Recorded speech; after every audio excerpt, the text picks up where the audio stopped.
Good morning, good afternoon, and good evening, wherever you are from. This is GP, and welcome to Ask Me Anything. Ask me anything you like. So we're talking today about loop setups, but what you can do is you can ask me anything. You can ask me anything you want about looping if you want to. Now, a couple of things to get out of the way before we get started. First of all, this is the Ask Me Anything show. On this side over here, you can see this bar over here. This is the multi-chat. So if you're on YouTube, if you're on Facebook, if you're on Twitch, or even on LinkedIn, we are streaming to all of those places. Piers, good afternoon. How are we doing? And basically, if you're on one platform or another, it doesn't matter because you're going to be able to have the conversation just about here. So ask me anything. Ask me how I'm doing. Ask me when the loop course is out. Ask me what I had for lunch. Ask me anything. But predominantly, we're looking about looping setups. I'm going to go through a couple of things this afternoon just to talk about things, just to obviously talk about different loop setups, different styles, different things. However, the other thing as well is this live stream. This live stream is sponsored. It's sponsored by friends over at DistroKid. So DistroKid are sponsoring this live stream. Thank you very much to them for sponsoring. DistroKid are a music distribution company. So if you want your songs out into like Spotify, Apple Music, Instagram, Reels, Stories, Facebook, then you need a music distributor to actually put your music out there. You can't just send it to Apple Music, for example, or Amazon Music.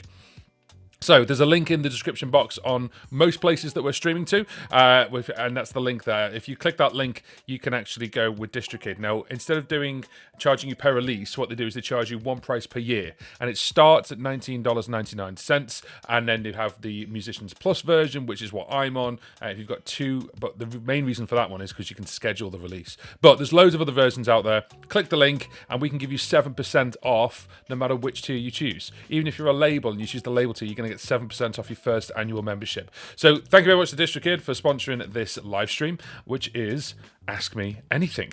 So what we're going to talk about today is, I know I said Ask Me Anything, but I'm going to be talking about looping setups. So obviously, with the channel, it's massive about looping, and that's the first thing. But the other thing as well is this kind of setup that you have. So I'm going to have a couple of different things that we're going to chat about. And that starts with, he says, trying to be slick and everything, which is, what is your loop pedal setup? Now, I said loop pedal. It might necessarily be a pedal. So it depends, obviously, on what you need. So I'm just going to say, what is your loop setup? There we go. How about that? There you go. What is your loop setup? Comment and let me know. So do you use a loop pedal? Do you use a tabletop? Do you use an app, or do you use a computer, or do you use something else entirely? Let me know. And also, what kind of setup is best for you? Have you always used pedals and never used a tabletop but always wanted to? Have you never dived into Ableton but thought, I want to, but it looks far too scary? Have you used things like Loopy HD or Quantaloop on the iPad or the iPhone or an Android version of that? And let me know. Also, at the same time, whilst all that is happening, of course, you can ask me anything. So what I want to talk about is obviously a couple of different parts. So I'll just get rid of the little ticker on the bottom there. The first thing is basically the big one, which is, are you going to be using a floor, tabletop, or app? And when I say app, I also mean computer as well. And it's down to, obviously, how you're playing. So if you're a vocalist, then what you can do is, of course, you've got your hands free. You might be using an app, or you could be using a computer. There's loads of musicians out there who use computers and use Ableton for like auto recording at the right moment and the right time. It's very scheduled, or maybe you're very fluid and you're very live and you basically like to record in the moment, and it's never the same recording twice. It's never the same loop twice. So let me know what you think. Obviously, if you're watching this on live stream, say hi and let me know what you're using. And then also, if you're watching this on the replay, then put it in the comments section below. So, Piers, good afternoon. Loopy Pro with an iConnectivity interface attached to the iPad and a Mac Mini, but that's optimized for streaming. Still plan a live open mic setup. Ooh, are you? That's cool. Never the same twice. So you're going to do an open mic setup. That's amazing. That's cool. So obviously the Mac Mini's there for streaming, I take it. And you're using, obviously, iPad or an iPhone for Loopy Pro. Sorry, iPad. You said iPad. That's really cool. That's obviously a lot more equipment, and that's another thing I want to talk about. Is obviously if you use a dedicated looper or you're using an app, then you need more equipment to go with it. So how does that feel? And also, you said never the same twice. So your looping is never the same twice. Just some warm afternoon tea. Run Zoom most of the time. Yes, you got a Mac Mini running Zoom. Fair enough. That's cool. So if you want to do what I'm doing right now, of course, you could use things like Restream and stream to multiple places. If you're going out from Zoom, you could go out to Restream instead. So things like that, that'd be quite useful.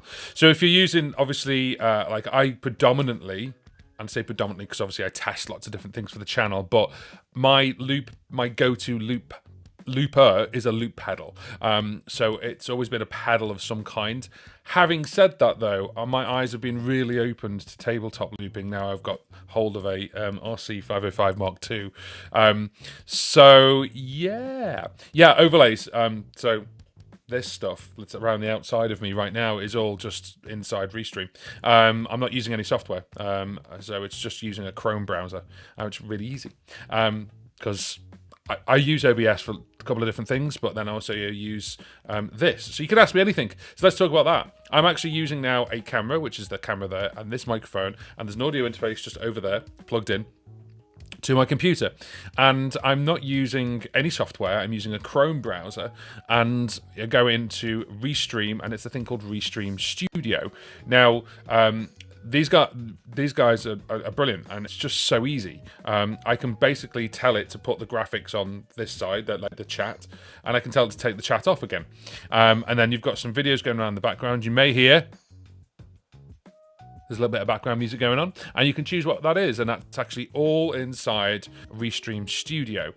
In fact, I have that. So if you give that a look, which is restream.io/join/John Paul Music UK, you get $10 of Restream credit. Now, to use Restream Studio is free. However, they have a couple of pro versions. I'm on the pro version, so it takes away things like the watermarks and stuff like that, and you can add more things. So yeah, basically, I think it's totally worth it. And then you could do obviously stuff if you wanted a second camera, you just dial into the same place. That's what I did with my phone. So yeah, obviously Restream is what I use at the moment, and I also use OBS as well. But the OBS you kind of have to learn a little bit. So there we go. Fun and games. RC505, yes. So this is the thing. So RC505 looks so tempting for live work, but when I was playing with an RC500, I imagined to get enough loop fragments layering up that the stutter effect started complaining. Yeah. So the thing is, with the 505 and the 600, obviously the 500 has 32-bit floating as well as the others. But I'll tell you right now, the engine inside those two are much bigger, I think. I don't know if they've got a different brain, but they are definitely able to do everything I've thrown at it. There we go. Just noise happened over there. Just wondered what it was. Something just fell off the shelf. We're live. So yeah, so the brain inside the 600 and the 505 Mark II, I think I don't know if it's a different brain or a different engine, but it certainly can handle everything I've thrown at it. And I've thrown all kinds of that 505 and the 600. And the stutter effect, it depends on what you want to do with the stutter effect. Like, you can obviously have it where it just cuts everything out, or you can have it so you dial it in so it's a little bit different. So there we go. And I also don't have 500 quid to hand. Yeah, there is that option, of course. It is an investment. If you obviously invest into a hardware looper, you're kind of doing two things. The positive is you're investing in that hardware piece of kit, and that hardware piece of kit may get things like firmware updates. It may not. It depends obviously on the company. it took a long time for Headrush to kind of get version 2 of their looper out and in the Headrush looper board, and it completely changed it. It completely changed the way it is for the better. The downside is you're then stuck with that piece of hardware. So with things like Loopy Pro is now upgraded to do lots of different things than from when it very first started. Sorry, just adjusting some volume there. It's just a little bit loud in my ear. So it depends on what you want. The downside of going to a software looper is that it's not dedicated. Like the app could crash, but then so could a hardware looper.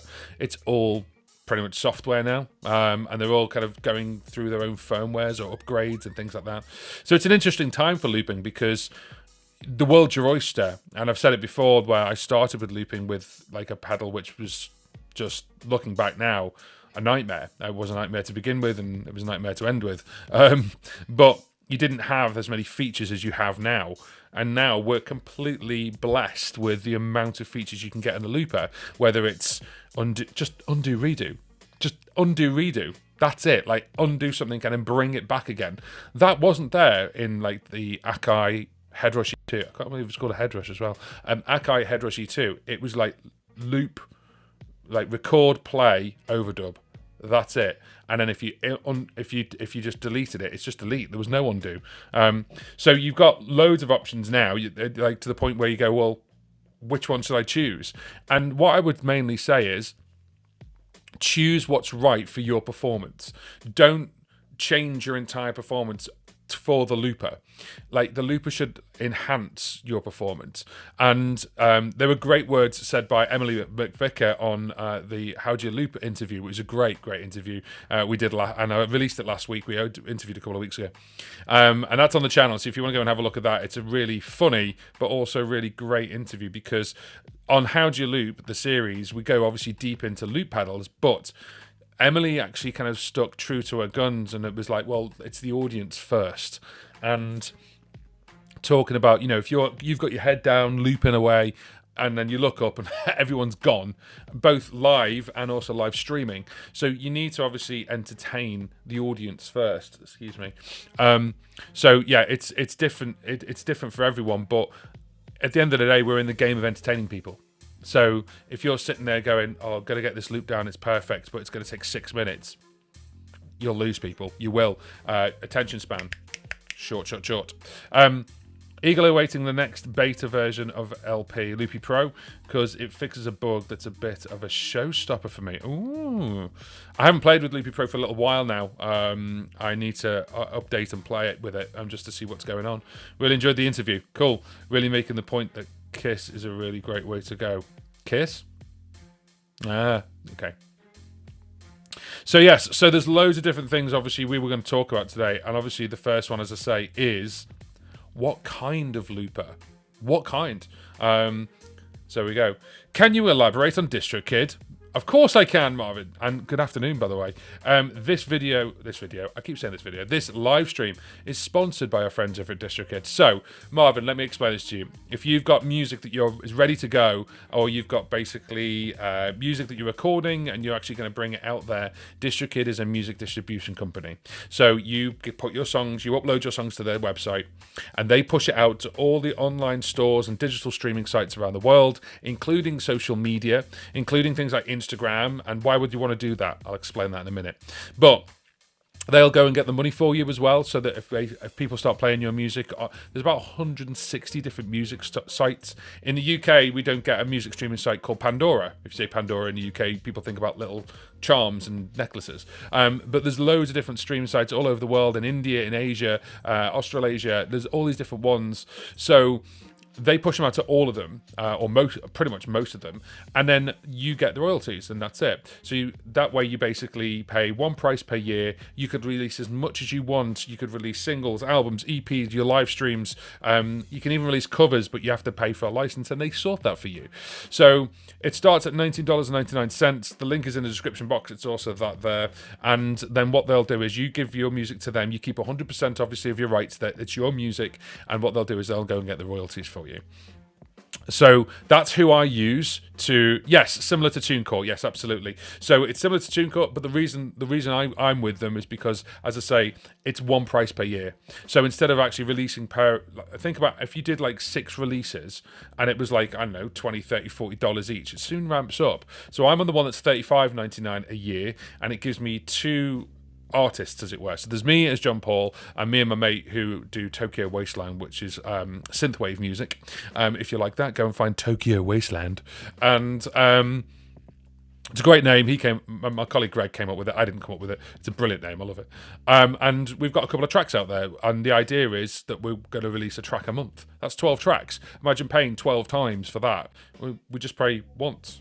And then also I've got my music as well. So $35.99 a year. It's great. I mean, I can just release as much as I want. I could take every track from my live streams and then like cut them up in something like Logic or GarageBand, and then save them as individual ones, and then go, there you go, there's a live album. You could do something like that. So yeah, have a look. These guys are obviously sponsoring the live stream, which is lovely, and thank you, DistroKid. Hence the t-shirt today. Little gremlin.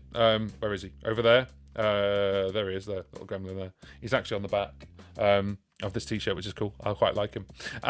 So yes, they are a sponsor. They are today's live stream sponsor. The link's in the description box. And then if you click that link, whatever the price is, whichever tier you go for, that link will give you 7% off. So you can your first annual membership. If you have the $19.99 one, I think it works out about $14. Or $14, $15 or something like that. So yes, it's really, really, really good. So yes, DistroKid obviously sponsored the channel in general, which is really, really nice of them. But they're also sponsoring live streams and the podcast as well. So plug for the podcast. By the way, if you like the How Do You Loop interviews, but you haven't got time to watch them, they're also on a podcast, which is the John Paul Music UK podcast. Not the catchiest of names, because obviously it's just the name of the YouTube channel, but the How Do You Loop series is there, and a couple of other things that I've said on a podcast that I've never said on a YouTube channel. So go and have a look. So there we go. So yes, basically it is standard. I mean, there we go. Wow, I just need to just highlight this, because if you don't know who this person is, Marvin Goldstein is an amazing artist and has toured the world with his music, and you need to obviously understand he's got quite a lot of stuff. So he's just said there, I've got over 400 tracks. What is best? Well, what you need to figure out, Marvin, is obviously if they're originals, you can just release them and go. If they're not originals, as in they are written by and have already been produced by someone else, and they're covers or they're reproductions of someone else's music, then you need to then get a license for that. What I would strongly recommend is, if you're going to go and have a look at DistroKid, then contact them, speak to them, go to their support and just have a chat with them and say, look, if it's 400 brand new tracks that you've done yourself, and they're all brand new, not brand new, but like they're original content made by you, and you own 100% of the rights, like you own the lyrics, the music, the everything, release it. Go with these guys. It's going to cost you, if you go for the Musicians Plus one, you can schedule the release. So that's like $35 for the whole year. And you could release it all in 1 year if you wanted to, or you could spread it out. You could obviously release them in like a volume 1 or a volume 2 or a volume 3, or you could release them in different ones. If obviously it is covers, you can still release it, but you need a licensing for that. So obviously to get you that, and it costs obviously additional for that, because you need to pay the original artist. So I did, for example, one of Foo Fighters tracks, and I played it on a piano, so I called it the Ghost piano version, and then I had to get a license for that to make sure obviously they paid the Foo Fighters. I don't want to get in trouble with Dave Grohl and me. So there we go. Yes, I am familiar with Sound Exchange. Absolutely. Sound Exchange is an amazing website to go to. So yes, I am familiar with it, absolutely. But yes, if you are going to have a look at distributing your music, then have a look at obviously DistroKid, because they've got loads of cool things. So as soon as you release, say, like an album or a single, they create what's called a landing. Well, it's a landing page, but it's called a hyper follow page. So imagine I'm like your super fan, okay, and you go and you love Spotify. Okay, let's just say that. You go, cool, listen to me on Spotify, and go, I absolutely love you, but I listen to you on Amazon Music. Then you need to get a different link. So a hyperfollow page is actually just a one landing page for that piece of music. And then underneath it has all the different ones you can listen to. So all the majors that it's actually available on. So I just click the right one. So that way you just have to give that same link to everyone, and then they can choose how they listen to you. It's so much easier. They also create promo cards, and promo cards is really, really cool. They're already pre-designed with your stuff on top, so you don't have to go to somewhere like canva.com to make your cards. And then because your music is out there on things like Instagram Reels, when you make a story or a reel, you can add your music in as the music for the reel, and you're almost self-promoting. And the people who listen to it, you get paid. So obviously it's thousands and thousands of streams and everything else, but it means you're out there in the digital world, so it's really, really useful. So breathe, JP, breathe. So yes, so DistroKid can do that for you, absolutely. They can actually help you with that. I would, Marvin, if I was you, with 400 tracks, I would have a look at how do you want to take a step back from them all and go, how do you want to release those tracks? If it was a concert, if it was, because I know you've done them before, obviously with the tour, if it obviously is a live stuff. So yeah, so it depends on what you're doing. Let's say hello to a couple of people. So David Wynn, how are we, my friend? How's it all going? Are you okay? And Mike, Alberta, Canada. Oh, my goodness. I've just realised it must be early there. Is it the morning? Yeah, it's the morning, isn't it? Yeah. So what, 9? No, 7 a.m.? It can't be 7 a.m. Is it? You tell me. It is currently 22 minutes past 3 in the afternoon in the UK. Let me know where you're hailing from, if like Mike, and then obviously add on to what time it is exactly as you type it in. That'd be quite useful. I just did a podcast interview. So love your content. Thanks. You're helping me so much with my RC600. Angus is in the room. 8:22. It's 8:23. Guys, you're on the same line. You know, when you look at the world map and it's just like line.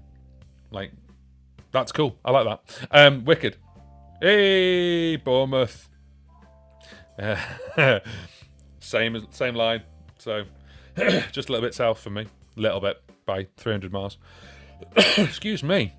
So this is oh, look at this, Mark. Australia. You see, the thing is, I did interviews with David Shannon, and the time difference for us to do that interview, it was like it was like 9 in the morning, and I'd just finished my cereal, and it was 9 p.m. for him. I says he'd had dinner hours afterwards. So it was really bizarre to kind of go, yes, you're in the future, but I'm going to now live the life that you've just had, but differently. Really weird for me, really bizarre. David is in Birkenhead. That is literally a couple of miles away from me on the Wirral, as Lisa Tarbuck says, the Pleasure Peninsula. Hi Dave, how are we doing? It's all good. So here we go. So this is Ask Me Anything. Ask me anything you want. But we are talking about looping setups. But you can ask me anything if you want to. It's entirely up to you. So we go. Wow, Mark, kudos to you. It's already Wednesday there. That's amazing. Sorry, it's blown me away a little bit there. I find time stamping really, really weird. So we go. Enjoying your content on the 600 and trying to get my head around everything. Thanks, loads. You're welcome. I don't have an Australian guest on my streams, Mark. I don't have Australian guests on my streams, March to October, because that means a 5 a.m. start for my guest. Well, ask them. I mean, they may turn around and go, I'll do it. Yeah. You never know. You never know if you don't ask.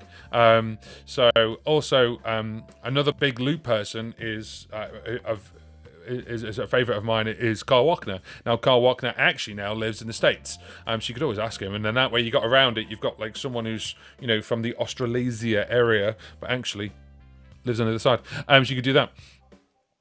I don't like miss the Aussie streams at 1 a.m. here. Yeah, no, I'm the same. So there's a streamer which is Pete Johns, which is Studio Live Today, and when he live streams, it's 1 a.m. here, and I'm in bed. Definitely in bed. Or if I'm gigging, then I've probably come home and I'm going to bed. I never catch his live streams at all.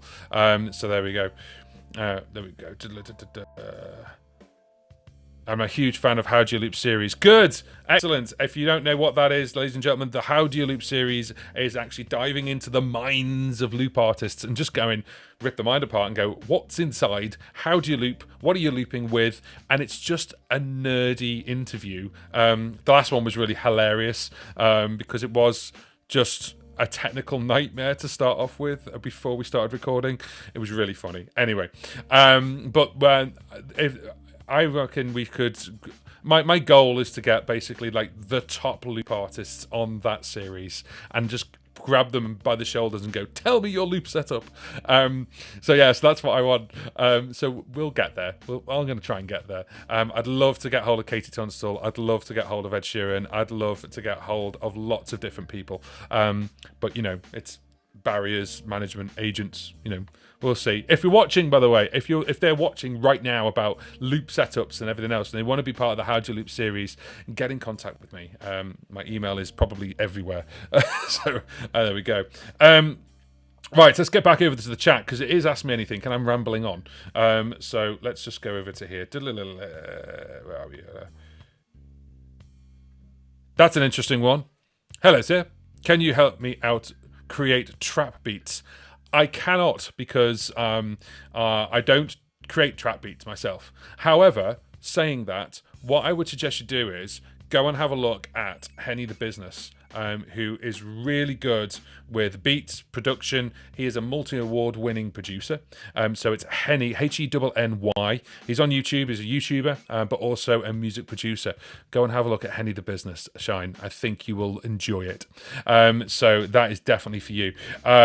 Henny the Business is actually someone who indirectly helped me make a YouTube channel. He didn't help make the YouTube channel, but actually he showed me how a musician could actually film and edit stuff. And I was like, this, like I edit on this thing. I edit on an iPad. I don't edit on a computer. I edit on an iPad. And yes, it's an iPad Pro because it's an investment, but I had started editing on a normal iPad with this app right here, which is called LumaFusion. So LumaFusion is an app. There you go. That's LumaFusion. LumaFusion is the app that changed my game for editing stuff. Look, there's me. Whee! Edit. Oh, that's something I'm not showing you yet. That's to do with the course. Anyone who is part of basically this community, this looping community, the live stream community for musicians and performers, thank you, first of all. But also, if you own or think about getting an RC600, I am caving. I'm finally doing an RC600, not caving. I've wanted to do it, but it's just the right time. I am going to be doing an RC600 course, a full-blown from beginners to advanced course. It's going to be huge. It's going to take a while to film, and it's hopefully, all being well, it's going to be out at the end of July. Now, during this time, whilst I'm developing it and filming it and everything else, what you can do is you can actually get a discount off the course as a pre-adopter of the course. So on some of the sites here, I've actually put it as a link already. It's got a really long link, but that link has a 25% discount off the course if you want to go and pre-order it, pre-purchase it, pre-hold it if you were, and then when it's out, that discount is going to go. Like, it's going to disappear. You know, you're not going to be able to get that discount again. So have a look. I think I did put it on. Let's have a look. View events. Let's have a look. And that's now going to be dead loud. Yes, on YouTube in the description box, it is there. So it's basically johnpaulmusic.co.uk/offer. You'll see a link there. So it's I think it's also on Facebook as well. So it is there definitely. So if you want to go and check it out, it's got the discount pre-approved on it for you. So you just obviously have to purchase it. And of course, if you do purchase it, thank you very much for supporting me. But also, it means it's going to save you an absolute bundle of time. So it means that basically hours and hours of sitting on the floor, cursing at this thing. Why doesn't it do the thing I want it to do? Well, that's why I'm here. And that's what I'm going to do with the RC600 course. I want it to be the one-stop Bible. So then basically you don't have to go anywhere else. And I'm going to untangle... This is untangling, by the way. I'm going to untangle the reference guide. I'm going to literally tie the reference guide to my guide, so you can go, that means that, that means that, that means that. And that is one of the big fundamentals that's going to make you go from here to way beyond there. So I just want to show you that. Anyway, so the RC600 Loop Station course is in production. It's in development at the moment. So I just wanted to let you know. Anyway, moving on. Let's scroll through the chart. Where are we? Pierce, 1523 here in sunny Doncaster. Lovely. Dave Wynn, enjoying your content and getting a head around everything. Good. I don't have Australian. Yeah, so, don't like it. I always miss the Aussie streams at 1 a.m. Yeah. Oh, that's lovely. Now, I missed this one. How would analyze my presence on the internet given 20,000 listeners on Spotify and even more in Pandora? Basically organize and maximize, monetize. It sounds to me, Marvin, that you may already have a music distributor. So if you're looking at DistroKid, of course, if you have already done stuff with things like, other companies who are music distributors, then it sounds like you may already have a presence already. However, if you wish to obviously then release new stuff or re-release your stuff onto DistroKid, then you do get the analytics for that as well. So you can get the analytics for Spotify by downloading the Spotify for Artists app. You can get the analytics for Apple Music for downloading the Apple Music for Artists app. And there's other ones as well. So not everyone does it because they're not as big, but there are more coming. And I've seen that obviously that different music distributors want to give you that data, not just to us, but to labels and everyone else as well. So that way, it's just basically giving more information to you so you can go, right, well, I've got X amount of people listening to this track, but no one listening to this track. And data is something we want. Obviously, if you're a musician, you just go, I just want to play music. I just want to play music, and I get that. But at the same time, we all have to be a little bit business-minded in the sense that, even me, in the sense that, like, okay, that's not getting any views, that is getting views, that's not getting any plays, is getting plays, and don't pander to your audience, but at the same time, you need the information. You just want the information. Where's my audience? If all my audience are in India, then I should be talking to them on that, maybe at that time frame. If all my audience are in Australia, America, if they're everywhere, great, fine. You're an award-winning artist, well done. But where do I do a tour? And everyone's listening in Canada. Let's do a Canadian tour. That information is valuable for a musician to then, certainly independent musician, to then make really good decisions. So yeah, there we go. Right, there's a good question. David Wynn, how would you stop the mic from doubling up when dubbing? Doubling up. So what you're saying is that when you play, when you do a loop, are we talking about looping? So if we're doing a loop and it kind of goes round, and then you do another one, and you're saying it's doubling up, you can hear yourself twice, or you can hear the sound of the other the loop going into the mic like a second time. Please elaborate on that, because it depends on what you mean. So let me know, and then obviously we'll try and answer that for you. So Piers. I'm in my 50s, in bed by 10 p.m. most nights. Fair enough. Oh, that is so true. Angus, Emily McVicker, brings joy to the room. She is so funny, and she's so kind, and she's lovely. And do you know what? When we did that interview, my eyes were truly open to Twitch, and I did not realise how lovely the community on Twitch is. Twitch, I find confusing, if I'm honest. Certainly as a musician, I get it for gamers, but for musician, like, where do you find your space? But the fact that her entire room, her entire live streaming room, her new microphone, new streaming PC, it was all crowdsource funded by that community, and it's getting that community. It's amazing. So I had my eyes really open to that. I think it's amazing. Yeah, there we go. So, now. Haha, Mark, I've got some news for you about that. How can I put this? He doesn't run multiple loopers. And I've been speaking to someone about this. They're not multiple loopers. So his new tour, he's got a stage that kind of revolves round, and there's like 4 or maybe even 5 pedals on the floor. They're like the equivalent of like control pedals, and the actual looper is with the sound engineer. So we can run to any of them and they're all doing the same thing. They're actually one looper. So no matter which one he goes to, they're all doing the same thing. Now you might see 1 or 2 of them with like 2 mics and 1 with a keyboard by the side, but they're actually all very clever. The Chewy and Chewy 2, as it is now, they're actually all infinity loopers, Ed Sheeran, when he bringing a loop pedal out, is a control pedal. It's almost like think of it like a MIDI controller, okay, but with a screen, and then it's being fed into the main system, so it's only ever one looper, no matter which one he goes to. So it's a really clever design, because imagine 4 MIDI controllers that are doing exactly the same thing. He can run to everything, any one of them, and they're the same looper.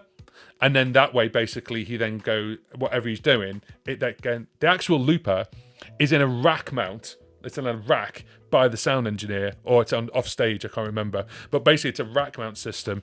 Morbus system. I can't remember what it's called. But basically, it's a really, really clever idea, because in that way you can just run to any loop pedal, and it's the same loop pedal. So yeah. So there you go. Mind blown, Mark. There we go. Piers and Trevor. Trevor's in the room. Trevor, how are we doing? Good afternoon to you. Could you do an introduction to Logic Pro? Maybe. I'll add it to the list. That might be an interesting one. If you want to see me do an introduction to Loopy Pro, listen to me. Logic Pro, maybe that's something we could do in the future. So, where are we? Love Mr. the Business. Yeah, it's Henny the Business, Henny da Business. Amazing guy, so lovely. I'd love to spend an afternoon with him, just to see his process, and he's got some real cool kit. His table is insane. He uses a different system. I think it's Ecamm, but he uses like a Mac Mini that's under the table, and he's got all these different systems. It's really cool. Really like it. So we go. Have you done a how to do beats, not full beatboxing for a looper? Emily's sound really good, and some just sound like spitting. So is there an art to it? Yeah, I suppose there is. There is an art to it. My advice would be, and this is one thing I watch as well, is actually go and have a look at the Swizz Beats channel, the actual Beatboxers channel. There's loads of Beatboxers channel out there. I'm not saying that's the only one, but that one was the one that's sponsored by Boss to do the beatboxing RC505 Mark II thing, the beatboxing championships. And there are championships. There's beatboxing championships for just beatboxing, and there's loop station championships. And that's where they actually unveiled the 505 Mark II. And it was like they were actually being given like pre-production versions of them to use. And had a bit of time with them to play with them, to figure them out, and then actually perform to a crowd. And it didn't all go swimmingly, but like loads of it did. And some of the things they can do, like MK14 is amazing. There's so many different people. Saro is, I'm a massive fan of Saro, Saro. If you haven't seen his, I would think it was a semi-final and from 2018. There's a tune that he does, and it's a floor filler, and it's all coming from his mouth and the effects that he uses on the 505 Mark I, and it's just amazing. There's so many different people there. Rhythmind is another one, and then Brez is another one. There's so many different loopers, artists there, beatboxing artists. So on that basis, what I'm going to do, Angus, I'm actually going to find someone. I'm going to reach out to a couple of them and see if we can actually get them on the How Do You Loop series. How about that? Why don't we do that? Because then that way we're actually getting it from people who actually go boom, boom, boom, and do all that like properly like with the mouth and how they do it. So maybe that's something we could go into. I like that idea. You've just made me think of that idea, so I will put that down in my notes before I forget it. So there we go. Hey GP, hi, Mike. I haven't done a system upgrade on my RC600 just yet. Is it worth doing in your opinion? That depends, my friend. What version are you on? Because the latest version, certainly on the Facebook, on a couple of Facebook pages, 1 or 2 people have gone, oh, it's done a system thing. All I would say is, before you do anything, back up your loops, back up your settings, back up everything you have, then do the upgrade, okay? Because if it fails, you know you've got a backup somewhere, okay? And then that way, if it completely fails and everything else, you can then obviously factory reset it, and that's what I would do. I'd do an upgrade and then factory reset it, and then put your stuff back on top, and do it that way. So yeah, there we go. Let's have a quick look at what is that. That's fine. Cool. Mike, the current guitar to bass effect seems a little wonky. Is there another guitar to bass option with the system upgrade much better? I'm using the guitar to bass, but I use my voice. Sorry. Any bass sounds that come out of me is through my voice. And I did a little YouTube Shorts video saying which bass sound sounds better. And I actually went through all the possible sounds that you could either octave down or go an octave down with voice, and which one sounds better. And I sang the same tune. So it's a YouTube short which says which bass sounds better. So if you want to have a look at that and have a listen, you can hear every single one of them. I think there's about 8 different versions, because there's an octaver, there's a G to B, there's another one which is a pitch control, so it's like a transpose, and you can just have it transposed down. So there's all these different versions, but I'm using it for voice, so I'm going da da da da, and it's going boo boo boo boo boo, and it's going. Sorry, that was really bad. Going like an octave down. So it depends on what you want. My advice is, if you can't find a good middle ground with them, then that's where you will have a look at things like an OC3 or an OC5. Is it OC? Yeah, OC3 or OC5. But the way I look at the effects is that it's like a sample of like all the other pedals, but it's not the entirety of that pedal. So yeah, it depends on what you want. But yeah, I would say have a look at it, but also with the guitar to bass, it's really difficult to just show on a YouTube channel or a YouTube video. You need to be present with it, and also change the value of how much it's actually doing. If you're 100%, you're going to hear a little bit of thing. Maybe you want it to be like 80% for guitar to bass. So have a play with it. That's all I'd say. Mike, what firmware are you on now? The latest firmware. Always. I'm a rebel. I'll go on the latest firmware every time. It doesn't matter. Like, if it breaks it, I'll just reset it, because I back it up always. So yeah, always put it on the latest, because you never know, because there could be bugs in the previous one that then fix the new one, but there could be bugs on the new one. It depends. But if it's a public, I'm not on any betas, by the way. I'm always on a public, for the RC600, for the 505, always on a public one, because if you're on a beta one, you expect bugs, you expect problems, because it's beta, it's not ready. So then I would actually always be on a public one for the 600 and the 505 Mark II. I'm never going to go on a beta version for that. Not happening. Imagine that, and you have a gig and it's like going blah, blah, blah, and just don't want to even imagine it. So I thought that was multiple pedal sets all talking to the same instance of Mobius. Yeah, that's what I mean. It is basically multiple different. Think of it like MIDI controllers all talking. That's it. Mobius Looper. If you ever look at Mobius Looper, Mark, then yeah, it's really, really good. Yeah, there we go. So yes, and it gets layered with noise in the end. Right. Okay, we're going back to David's comment about doubling. Yeah, so it depends what you're using. So if you're using, basically at home, these things, headphones. Now I use where is it? I use that, which is this. I did a review on it, and I'm keeping it. It's just that good. The Sonnet 60 amp, but I have it turned right down when I'm doing looping in this room and I'm doing like a live stream. I don't want to wear headphones. I want it to be live in the room. And then when I'm playing live at a PA, I just have a microphone that's got really good rear rejection. So that way it's not picking up stuff, and of course the PA is in front of me. If you've got a PA behind you, expect it to be pumped back into that microphone. With PAs, I know there's a couple of people who like have PAs like behind them, like the Bose L1s and things like that. That's fine, but for loop artists, you can't do that, because then that is going to feed straight back into that microphone. By the way, microphone. So yeah, I would look at basically, first of all, using headphones if you're at home, and then that way it won't feed back in. And then the second thing as well is that even if you left it open for an open loop, if you didn't say anything or sing anything, there's nothing there, so it doesn't matter.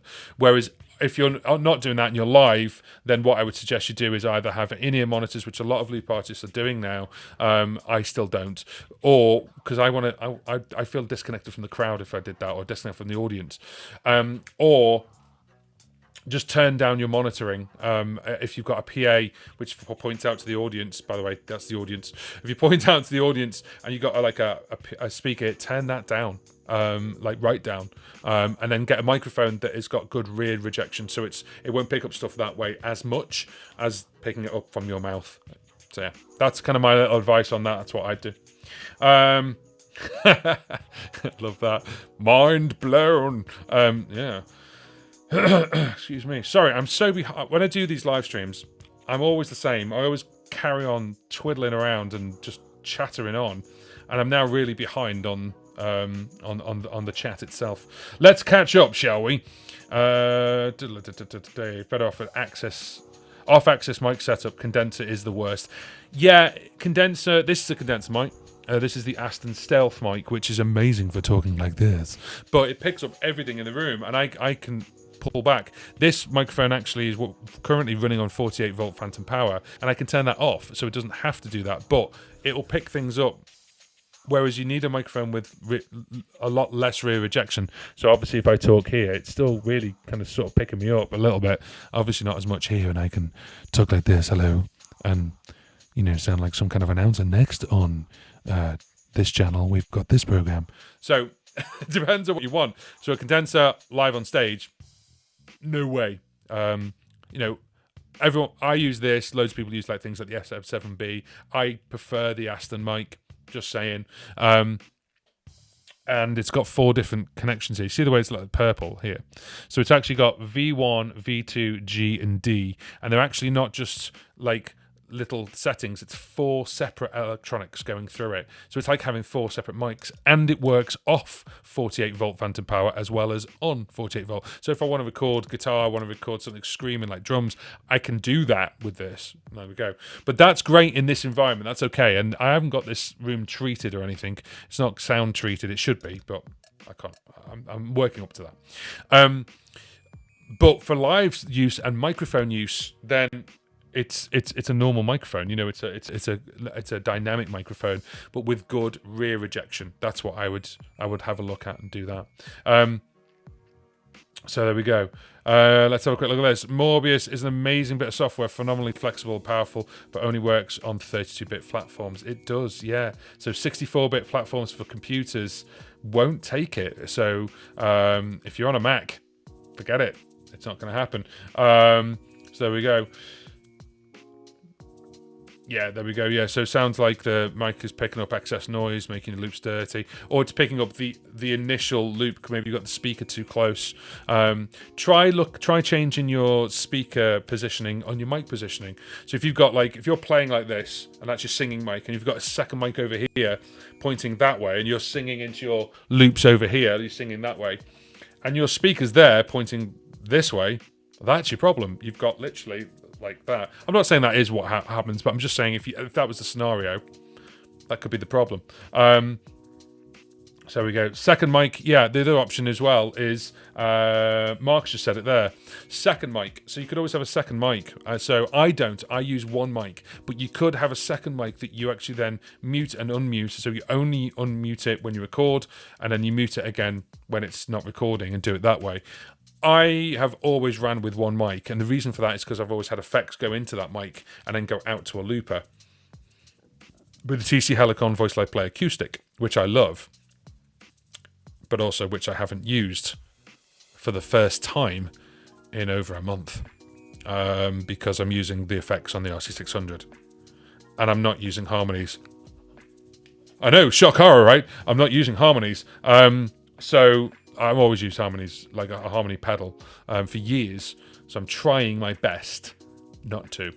Unless Boss upgrade the RC600 to include harmonies, auto harmonies, like I like to call it. We play a guitar and it actually does that. But there we go.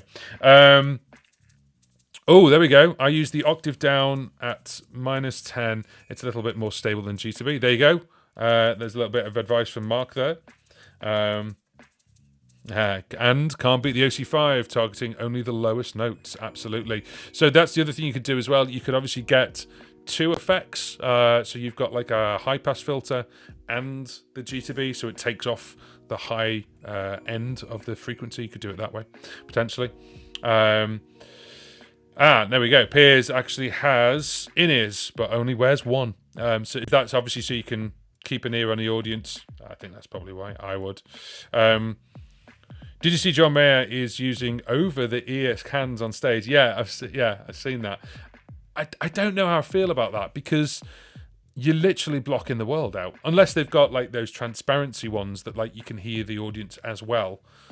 But I don't know. I like on stage, it just feels like you're like out the room. You're not present. I don't know.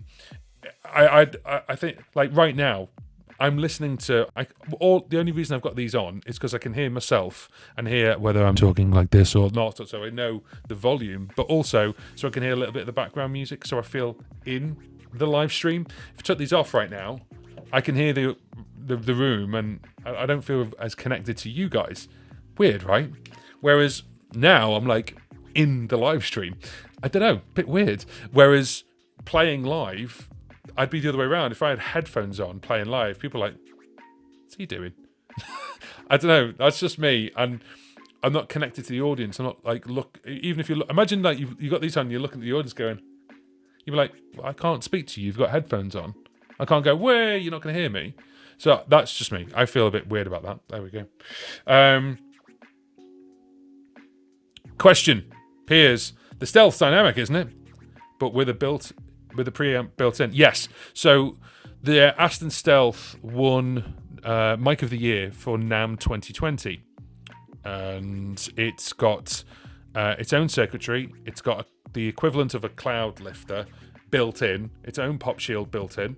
But I can still I can still hit it. I could still kill that. And then there's 4 different circuitries. Now the other thing as well is I can do this live right now. I'm going to turn the 48... No, I'm not. I was going to turn the 48 volts off, but then it's going to go boom, so when I turn it back on, so I don't want to do that. But if I turn the 48 volts off, right now, the 48 volts is on, and the dial on my audio interface, which is the AudioFuse Studio, is basically on like 1 out of 10.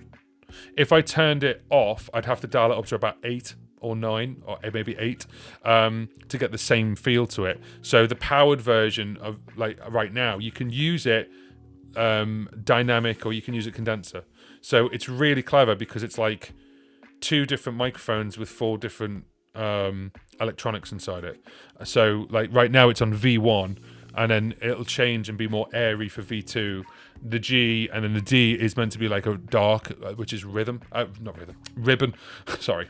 The D is dark for ribbon, like sounding like a ribbon microphone. So it's a little bit more, so say muddy, not muddy, but like just darker. So I have it on V1 for me. I find that sounds good. You tell me. But yeah, I was looking at like the SM7B for talking, and I was like, cool, SM7B is more expensive, and then I've got to go and get a cloud lifter. No, this is cheaper and I think personally more versatile and better. But that's just my take on it. I do also want the Aston Spirit and the Aston Element. I do like the Aston mics. Aston, if you're watching, I'd like to do some stuff with you and send me some stuff. But yeah, no, I do like the Aston mics. They're cool. There we go. Real song harmonies are the best. Yeah, I know. I've kind of realised that revelation, ladies and gentlemen. It's revelation hour. No, I've realised on some songs I was hiding behind them. So I was like I want that oomph, that next oomph in the chorus, but I was kind of hiding behind the harmonies a little bit. Even though they were lower than me, I was hiding behind the vocal quality. So yeah, anyway, there we go. You know what, when you see this, I like this and a live stream because it means that basically the community is helping someone out. So we've just helped out David, and he's like, thanks everyone, and maybe he's just written down some suggestions that people have said. So I like that. That's really good. The live stream is in the box, not the room. A live audience is in the room, though. Yes, I agree. I like that quite a lot. So this live stream, talking about live streams, this live stream itself is Ask Me Anything. You can ask me anything you want, and we are live streaming on YouTube, on Facebook, on my Facebook page. We're live streaming on Twitch, on Jump On Music UK, and LinkedIn as well. Yes. So we're live streaming on all these different 4 platforms, and I'm using Restream to do that. But this live stream is sponsored by our friends over at DistroKid. DistroKid is a music distribution company, so if you want to put your music out there to all the different streaming sites like Spotify, Apple Music, Amazon Music, Pandora, Deezer, all the other ones as well, and social media, you need a music distributor to do that, and that's what these guys are. So you give your songs to them, and they push it out to all the different music streaming sites and stores around the world, and then you get the money come back. Now, lots of different music streaming distributors do it where it's per release. So DistroKid do it in a different way, where it's one price per year, and you can release as much as you want. And I'm not kidding, you can release as much as you want. It's amazing. So it starts at $19.99 for $20. In the UK, it's about, I'd say, £14-15, and we can save you 7% off that.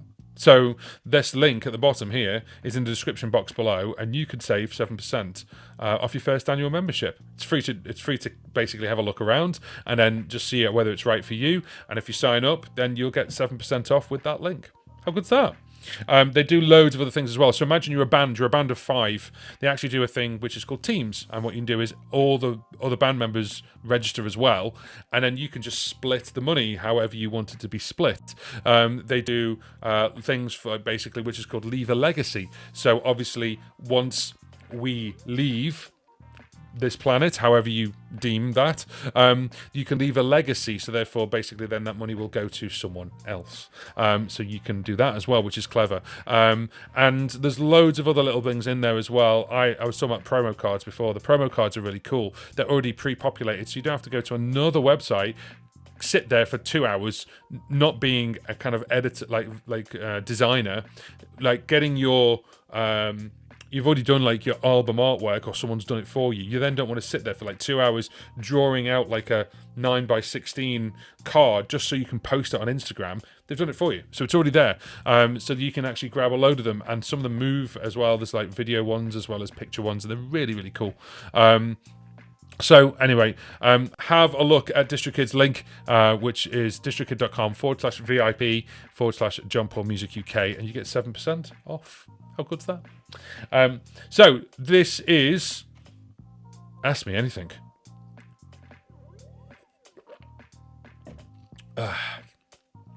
Tea's getting cold now. Excuse me.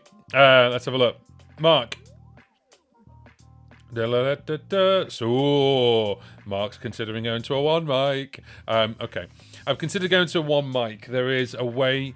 Is there a way? Sorry, I can't read. Is there a way with the RC600 to have the mic go through the unit without recording any tracks, and then push a button and it records the loops? Yes, absolutely.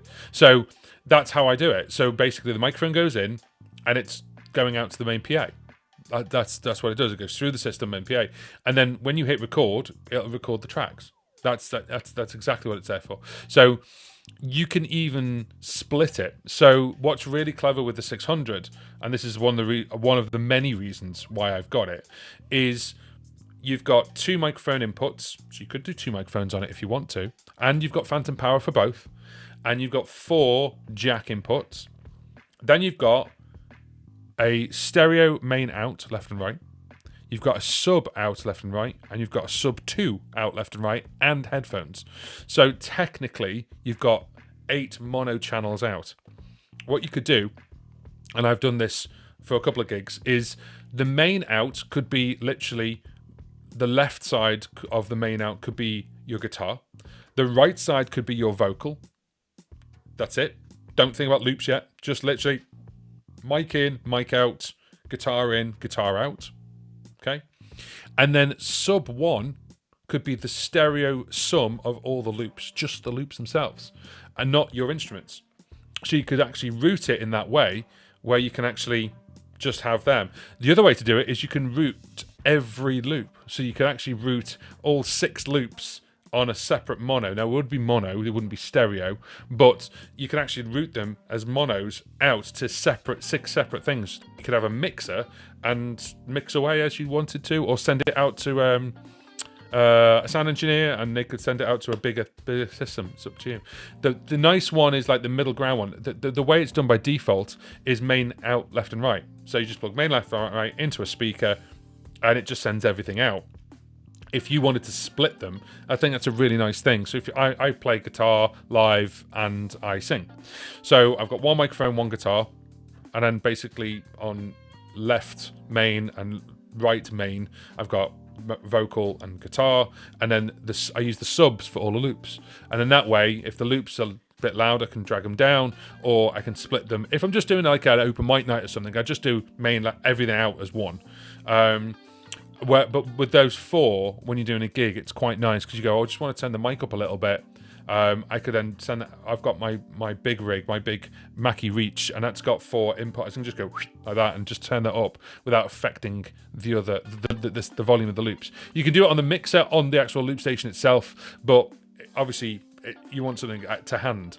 And that's the other thing as well. You could actually then, if you wanted to, go and get yourself a little Midi controller, which is like 6 or 8 faders, and you could just do it all by Midi, which is really, really clever. So Midi's become a really, really strange thing for loopers and guitarists, because MIDI was just like synthesizers, right? And that's the 1980s. And think about MIDI is for computers and synthesizers. So MIDI has changed a lot, and things like the WIDI Master, which is a wireless little Bluetooth controller, then you can wirelessly control to an iPad, which then you could just use like Loopy Pro to create like a MIDI controller, and it's just insane what you can do. Absolutely insane. The possibilities are endless. So yes, so if you're considering going one mic, you can do. So as you're playing and the loops are just going round, then your guitar and microphone are going through that system anyway. And you can still add effects onto your inputs. So you've got input effects and you've got track effects. So you could still add a reverb, a delay, a radio effect, a really long haul, stuttering, phasing, whatever you want. So a guitar to bass. So you could still add that on if you want to. So yeah. So like a pass-through option, yeah, kind of. It's you could have it flat if you wanted to and pass it through, and then as you're hitting record on the loops, it'll just record what's happening in that moment. So yeah, absolutely, that is pretty much what most loopers will do anyway. But the nice thing is actually to separate that audio out via the outputs. That's one thing I would look at having to do. So there we go. So Piers, basically the world is the mollusk of your choice. I want that on a t-shirt. The world is the mollusk of your choice. I like that, Piers. That's cool. Kevin, good afternoon. Welcome in. Hi, JP. Followed your advice in the past and bought a Morningstar MC8 to use with the Boss RC500. Best advice ever. It's a game changer. You're more than welcome, sir. Thank you for that. He says the MC8 is just insane. It is the one pedal I know that with every firmware update, it's like a new, well, it's not like a new pedal, but just a new feature gets added every time. I don't know, Kevin, if you've dived deeply into it. Have you seen the bit where you can actually set the pedal, like one of those buttons, as a wah? Like you can send MIDI commands to go wow, wow, wow, and it can set it like a wave. So you just hold it down and it just goes whoa, whoa, whoa, and it's sending constant MIDI commands to basically then you could then set that as like a pedal to go whoa, whoa, whoa, whoa, whoa, whoa, whoa, whoa, like that, and you could send that to a Strymon, you could send that to a looper if the looper will accept it, like an effect on the looper. It's insane what that pedal can do. So for those who don't know, Morningstar create these MIDI pedals. They have the MC3, the MC6, the MC8. I've got the MC8, and one button press can do one thing. You've got a tap, you've got a double tap, you've got a tap and hold, and then also at the same time, that one press can send 16 MIDI commands at the same time if you need it to, which is mental. And then you've also got double tap, you've also got long press, you've also got tap and release. There's all these different ones, and the controller for it was originally on like a Chrome browser. It's now on. They've got their own app. They've got their own app for iOS. I think they've got one for Android as well. Quote me if I'm wrong. And you just connect it, and it just connects and everything else. Pair that up with a WIDI master, which is the little WIDI control, and plug that on the back, and it's suddenly a wireless MIDI controller. You've still got to power it, but you could get like a power bank because it takes a 5 volt. So you can actually just go, there's a wireless MIDI controller you can put anywhere you want, and it's connected wirelessly to like something else. So like you could get like 2 of them. You get like a WIDI jack, and then do the TRS jack thing on the back of the RC500, and it's wireless. Obviously, you could still just use normal cables if you're still on your pedal board. So it's definitely worth it. It's amazing. So there we go. Oh, hang on, I'm talking about that, but there we go. Way, just sold the RC500 and bought the Head Rush. Did you ever use the MC8 with it? And if so, what assignments did you find useful? Yes, I did. So if you have a look at my initial review of the Morningstar MC8, I did pair it with the Head Rush, and the reason I paired it with the Head Rush is so basically I could get quicker access to the effects and turning certain things of the effects on and off. So I used it for that. I also used it for like a quick arrays, used it for a fade as well, and so use one of the buttons for fade, so you just don't have to go through the menu and go fade all, blah blah blah. You just go fade. That was really, really easy. All clear, just poof, all clear, gone. All 4 tracks gone, but it's the same setting because I used to use that for live stuff. So we used pretty much the same 2 or 3 memories for the whole gig. So if I'm just doing a generic memory, I'd be like, right, cool. I've got my basic setup with effects, compression, blah blah blah, and do stuff like that. So you're just going bang, and then it's all erased. And then you just got, there you go, done, ready for the next track straight away. So you don't have to go bump, bump, bump. It was like into it, clear all, or execute. I can't remember what it was. It's over there somewhere. Yeah, clears in the bottom right-hand corner.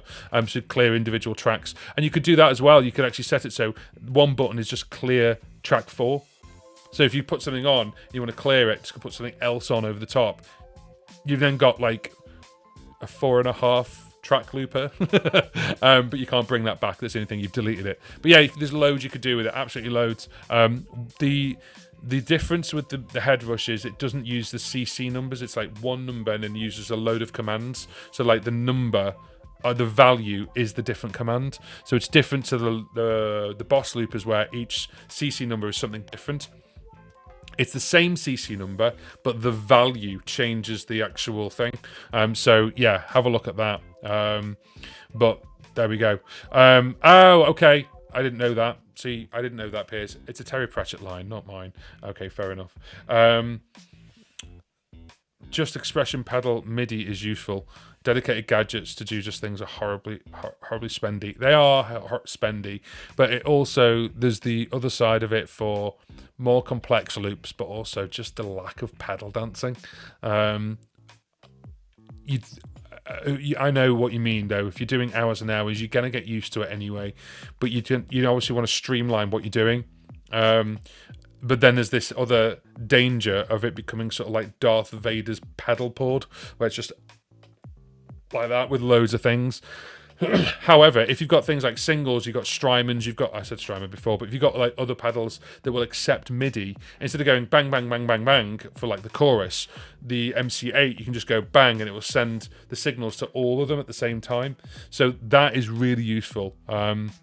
If you've just got like a loop pedal and then one other thing, it might not be for you. However, if you've got like separates that will all accept MIDI, the MC6, the MC8, the MC3, a lot of people say that that is the central brain for their pedal board, and they'll just go bang, bang, like up, down, like next, and then all their pedals just change at once, which is really clever.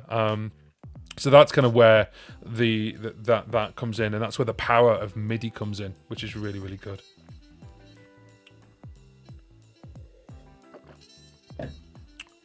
I really wish Boss would open up the assigns more. 16 is not really a lot. Let me be I don't know how you feel about this, Angus. I get you. However, 16 assigns, the assigns are per memory. So if you're doing different things for different songs on the same memory, no, it's not enough. However, if you're doing a new song on a new memory, I actually think it's loads. So you've got your control effects, you've got your MIDI effects, and you've got assigns. Now, obviously, the assigns go in with MIDI, but if you're doing everything on one memory and you want it to do different things throughout your set, yeah, there's not enough there. But then also, the only other way you're going to run into like running out of assigns is if you go, right, I want every one of these to be an assign, I want every one of these to be assigned, I want every one of these to be assigned, and you want like a whole keyboard to be assigned. Yes, it's not going to be enough, absolutely not. My alternative to that is, instead of having these, I did a short video, I don't know if you've seen it, like I controlled this with the looper, the RC600, I controlled it with this, just literally volume up and down for each one. The alternative way, which I've only seen one video on, is just have everything going out to a normal audio mixer and mix it that way. But the assigns, there are some people who are doing some amazing things with the assigns. And remember as well, the assigns, different assigns can go on the same pedal. So you could go chorus and press that one pedal and 4 things switch at the same time. So you can have an effect come on, an effect turn off, volume goes up by 10%, and then the mic switches, the mic auto mutes or unmutes. You can do things like that all on one pedal, which is so you can, all the assigns could be together. I hope you probably know that anyway, Angus, but you're doing so much work on it right now with lots of all your videos. But that is really, really clever. In the respect of one memory is one song. However, if you're just staying on the one memory and doing lots of different things, yeah, I get it. What I'd like to see is the MIDI being opened up, so that MIDI is no longer part of the assigns. It's just MIDI. So you go, cool, I want MIDI channel such and such to control all of this. Ironically, they already do it for MIDI channel 10, which is like, if you go channel 10, this is out of shot right now, but I've got the drum pads. The drum pads on here, they're just the drum pads of the kit that you use. That's it. Great. Fantastic. I've got 16 pads and it just works. I'd like that for controllers. So I'd like it that like track 1, loop track 1 is auto assigned to a MIDI control. Loop track 2 is auto consigned to a MIDI control. Do you see what I mean? So you're not using the assigns for that. You're using the assigns for turn that on, turn that off. I'd prefer that. That's what I want. So I want them to utilize the MIDI with commands to do with like volume up, volume down, track 1, track 2, track 3, track 4, track 5, microphone, everything else. So then you can just get that and not have to use the assigns. You've still got 16 assigns. So I hope that makes sense. That's what I want. Kevin, tempo pre-selected, changing the preset on my Podgo and then start the recording loop. Okay, cool. So your Podgo then actually is, if you hit it, it's changing it on the... Oh, so is the Podgo controlling the main tempo and then the head rush is following it? Is that what you're trying to sell me? That's really cool. I like that. If that is the case. And I named the individual songs as the chords needed. Yeah, nice. That's a good idea. So for those who don't know, the Headrush Looper board actually has the name of the track, the name of like track 1, track 2, track 3, track 4. You can actually name it to whatever you want. That's a really cool idea. I'm bringing that back up. Kevin's just he's created this really great idea. You name the individual songs as the chords needed. So is that on the memory? So you just on the memory, you're just going memory 4 is like, I don't know, like Tom Petty, and then the 3 chords that you need. That I really like that. I might. Yeah, Kevin, I'm robbing it. I'm robbing that idea. That's brilliant. I love it. I think that's a great idea. Fantastic. Golf clap. Well done. I like that. Why haven't never? You know when you go, why did I never think of that? That's a great idea. I love it. Fantastic. Gold, absolute gold. There we go. Mark's like writing things down right now. It's like, that's a great idea. I'm gonna be watching my own live stream back. Just like for this, it's cool. So payback for the MC. Okay, fair enough. Pierce sounds like a pile of work. It does. It does and it isn't. Because if you're talking about the MC8, the thing is, you just basically say with other loop pedals, okay, with other loopers, of course, they all have CC commands and they all have MIDI commands and this, that, and the other. Some of them would go, this CC number does this. This CC number does this. This CC number, and that's kind of fine. And then when you get like a pedal, you can get like, what's that pedal called? The Benton. Oh, I can't remember the name of the pedal. There's a MIDI pedal. It's like got 10 buttons on it. It's about £100, and you can just say, well, that is that, and that is that, and that is that. With the 600, the 505, the head rush, and everything else, you dictate what the value or the CC number is. So it's more of a step back, get a piece of paper and a pen, and go, I want that there, I want that there, I want that there. Kevin, question for you with the MC8. Have you now yet put it in looper mode? So, and do you know what that is? Because looper mode really, really helps out for timing. If you're using it for timing stuff, when you hit like a chorus and go, I want a chorus on now. If you miss it, it's not the end of the world. You can just go, I'll just hit it again. If you're using the MC8 for looping and actually using the actual to go record, play, overdub, if you needed to, it's got to be bang on. If you miss it, you've missed it. You know, it's really obvious. So looper mode puts the MC8 into a really short, like really like low, like millisecond controller. You can't bank up though. So you can only use 8 buttons. You can't use 16. But it is really useful in that respect if you're doing that. But there we go. It is work that is only done once. You're absolutely right. It is a lot of work, but once the work's done, it saves you a lot of time. Yeah, it is, and it's one of those things where it depends on what you need. If you need that, you need those extra buttons. If you're pedal dancing every time, then if you just go boop, it solves itself. It just explains itself. Definitely. You haven't tried it yet. Okay, that's fair enough. I'd say if you're using it to control things like effects or other things, that you might not need it. But if you're using it for obviously looping, it needs to be bang on. Looper mode is good. It does have the one downside is, as I say, you can't bank up, bank down. So you go to 8 buttons, not 16, because there's a bank B, bank A and B. So yeah, give it a try. If you are using it with looper mode, you might find it a little bit more responsive. Kevin's obviously a massive advocate for the MC8 and the MC Morningstars in general. They are fantastic, and I stand by that. They are very, very good, and if for the right person, it will save you a lot of time, definitely. So, guys, this is my live stream, which is Ask Me Anything. Ask me anything you like. Lots of natural conversations going on today, which I like. It's all good. And we're talking about loop setups. And basically, like, what is your setup? What are you using? But also, how are you using it? Like, what is the thing that's going to change it? Or what gets you, like what we just discussed, like what's actually a time saver? So this is Ask Me Anything. Ask me anything you like. Am I thirsty? A little bit. This live stream is sponsored by our friends over at DistroKid. And DistroKid is a music distribution company where you give your songs to them and they push it out to all the music sites and online streams around the world. All in one sentence, all in one breath. And basically, if you've got music you want to push out there, then DistroKid can help you with that. Now, other distributors charge per release.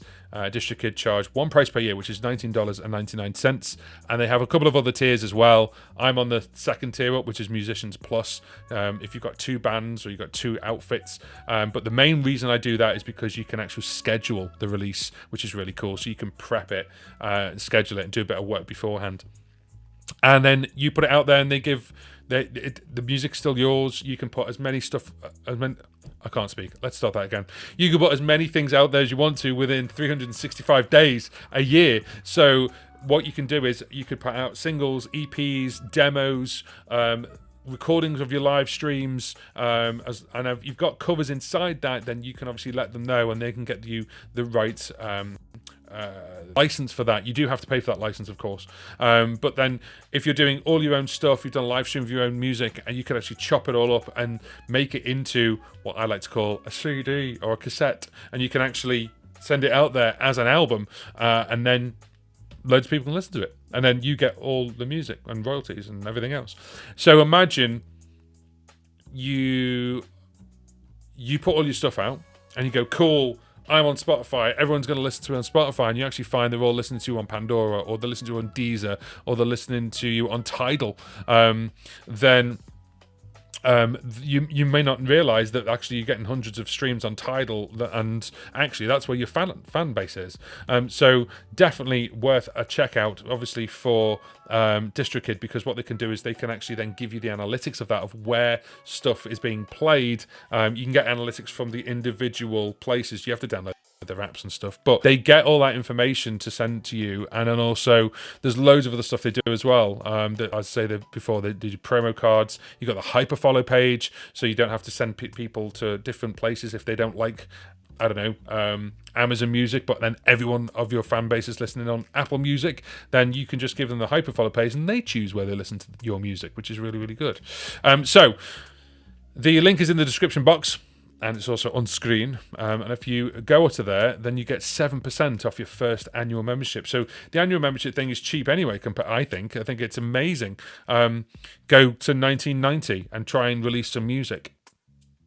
Look at us now in 2022. You can literally spend $20 and release as much as you want. And I'm going to give you 7% off that with that link. You know, it's amazing. So it's never been a better time to be a musician, and certainly an independent musician. And obviously, DistroKid can help you with that. So this is Ask Me Anything. I'm going to have a swig of tea. It's the last swig of tea as well. And for those who want to know what the mug looks like from when I drink it, oh yeah, Star Wars, Star Wars forever. Anyway, moving on. I just saw the phrase "without causing a fight." What's going on here? Before we get to that, Piers, I've lost count the amount of time spent setting up Loopy Pro projects, but they just make it easy to loop different types of songs without distractions and stuff, and that's not relevant to the song.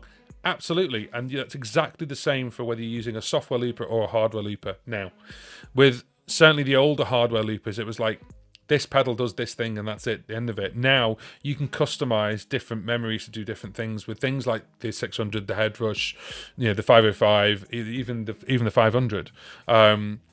So with Loopy Pro, it is like a blank canvas, and you have to kind of build it yourself. But once it's built, then you've got it there, and you've got like, you know, a built song.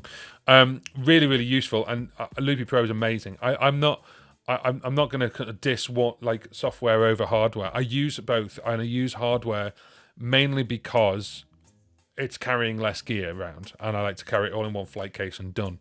But Loopy Pro, I've done stuff with Loopy HD Live. I've done Loopy Pro, and it's just phenomenal what you can build on that thing. It's amazing.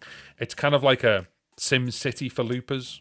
You build what you like in whatever you want, which is really cool. And think of the price of it. You know, it's not that much at all compared to obviously investing in a hardware looper. Obviously, you've got to have the iPad or the iPhone already. But if you've got that already, then the investment's made. You know, you can do that. And there's lots of advantages. Definitely. What's this then? Without causing a fight. What does the 300 do that you wish the 600 could do? Two things for me, and I'm sure we need people diving in on this one, but two things for me. I do wish they'd built in the expression pedal. I wish they hadn't taken that away. It wouldn't have been hard to actually put like a smaller expression pedal like on the end, like even not a mini one really. It didn't even need to be a mini. I'm just looking at it now. It doesn't even need to be a mini one. I just wish they'd had that built in, so we didn't have to cable an expression pedal out and put it in. I wish that was there, because on the 300 for me, I and the 600, I use it for exactly the same thing. I use it again. I've done this on a live stream before. That is an expression pedal. If I do that, that's expression pedal. That's what it means. I use it to control the volume of the loops, just the loops only. So I use it to control the volume of all the loops. So if I'm in a pub or club and the loops are absolutely booming, I can just pull it back a little bit. Or what you can do is you can do a drop loop. Okay, I'm now calling it this. I was thinking, what can I call it? I'm actually calling it a drop loop. So what I mean by that is you can pull it back to 0 and then push it back to 100, like whenever you want. So you can go. So you imagine loops going da da da da da da da, and then just bring it back in, so it crashes back in on like bar 1, beat 1. You've got to get the timing right, but it's something that you can do, which is really I find really handy for live looping. The other thing I do wish was easier access to is the volume controls, and then absolute dream touchscreen, but that's for another day. We have to live with what we've got, and when I'm playing, I don't care about the touchscreen at all. When I'm playing on the Headrush Looper board, I don't care about the touchscreen. I'm not bending down to touch it. It's only for programming up, like beforehand, or changing a scene. And now I can do that with the FS7 pedal. Just go down, up, down. Doesn't matter. It's more for when you're at home, you're programming things up. It's just an easier user interface to just go there. I want to go there. I want to go there. I want that to go up. And we're so used to doing that now with things like iPads and tablets and everything else, that touchscreen is a really lovely user interface. However, someone stands on that, someone breaks that, it's game over, isn't it? But it's game over anyway. If someone stands on the LCD panel, it's game over. But it just looks more dramatic. But yeah, I mean, the thing is, if you see the interview with my friend John Wynn on How Do You Loop series, he was running with a GR55 guitar effects pedal with a broken screen. And the only way he knew how to get round his effects was basically the controller on the guitar. And he was literally going 3 up, 2 across, 1 down. And it was memory mapping his effects, which is really funny. I think he's going to be doing more about that now.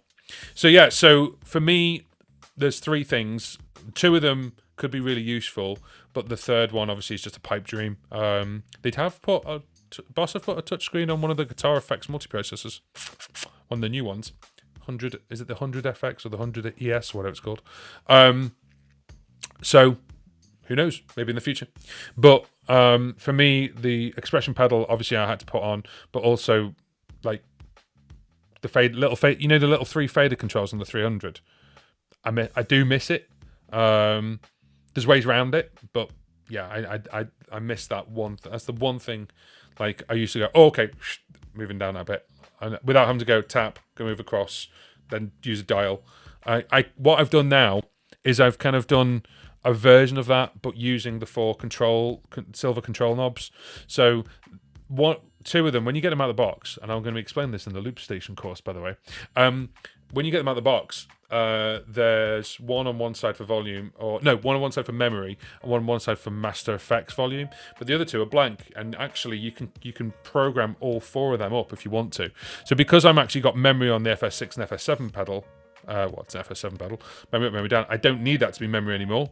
And then that one, master effects, no. So I actually changed the 4 controllers to be control knobs for quick things. So guitar level, mic level. So you got that instead. But yeah, I'd like a little bit more for levels. That's just me. But then if I go mix it out, it doesn't matter. It's all good. Pierce.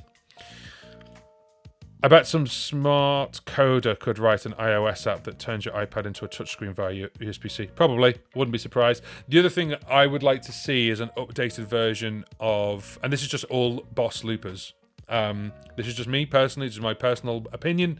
That I would like to see a massive upgrade to the operating software for controlling it via PC or Mac. I'd like to see. Oh, that's funny. Let's do that, shall we? Bye bye. Oh, hang on. What's going on there? Yeah, that's fine. No problem. So basically, yeah, I'd like to see a big upgrade for the the OS to control it. I'd even like to see an iOS app, so you could actually connect it to an iPad or an iPhone, probably an iPad, and then you could actually program it up. And you could see a nice user interface to say that's what's on memory number 1, that's what's on memory number 2. Someone somewhere, and I can't remember their name, I saw it on a Facebook group. Someone somewhere has made their own software, or made their own software, an open source software for the RC500. So if you've got an RC500, they've made it's very basic, but it's very nice, and it's. I think boss need to employ that person very quickly. That's all I'm going to say. I'm not volunteering. That's fair enough. Agree with the volume pedal. I do miss that and haven't purchased an add-on as I'm torn between that or a second FS6. Ah, okay. Fair enough. I purchased the audio expression pedal, which is not expensive. And it works like a dream. It's fine. I think it was about £12, honestly. And it's absolutely fine. I know people who've bought them because they've seen my one. It's about 12 quid. Honestly, it's fine. I did go to any of my RC600 videos and have a look in the description box. And I always get asked, what are those coloured buttons you've got? And I've got a link for them. And here's the expression pedal that I've got. And they are Amazon affiliate links, so obviously affiliated, blah, blah, blah. But those two, they're fantastic. Those buttons are just like 3D printed buttons, and they just click on and they're fine. They work. I'm just going to do one thing. Excuse me 1 second. Haha! Right. So, while we go full screen, hi, by the way.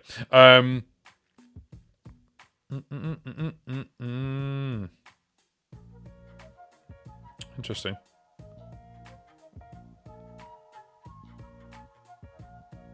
Sorry about this. Why is that done that? Okay, cool. So yes, so there's loads of different things obviously that you can use. Now, one of the other things I want to talk about, we've talked about external pedals. The other one I want to talk about is this.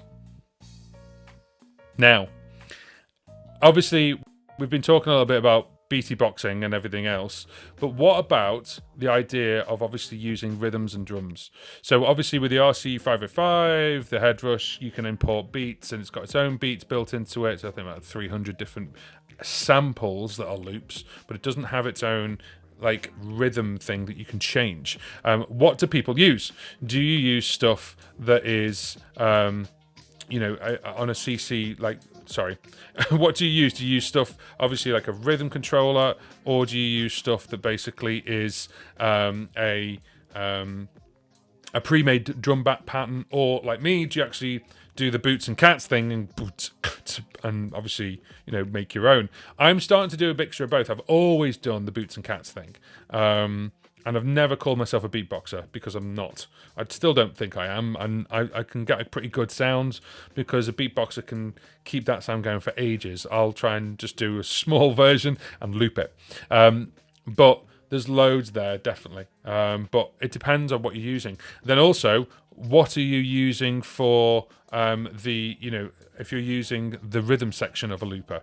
Are you using, obviously, your own beat? So with the 600 and the 505, you can import MIDI files, so .mids finally, and you can have your own version. So someone said to me on one of the loopers, I just want reggae, and they don't have reggae. I was like, and they don't, which is a real shame. I hope they add some reggae. But obviously on the big loopers, you can import MIDI files. So you could obviously, well, the world's your oyster. So you could obviously do that, no problem. It depends on what you want. Hello, Australia Ray. Good morning. Goodness me, what time is it there? It must be about 5 a.m. I just missed most of this, just woke up. Oh, I'm sorry. So, asking this question. Is there a CC list for MIDI? Just dial that down and just be a little bit more specific on that, buddy. A CC list for MIDI what? On what device? Just remind me your device. I'm so sorry. Yes, it's 1:45 a.m. and you've just woke up. I'd be fast asleep until 7. At least, well, 6:30, maybe 7. It's 1:45. Mark, Australia Ray. Wow. Thank you so much for staying up and contributing to this live stream at silly o'clock on a Wednesday morning, as it's Tuesday here. The 600. Right. Okay. Yes, there is. So, sorry, Ray. Yes, there is. Everyone give Ray a little bit of love. He's not very well. They are not very well. I'm so sorry to hear that, mate.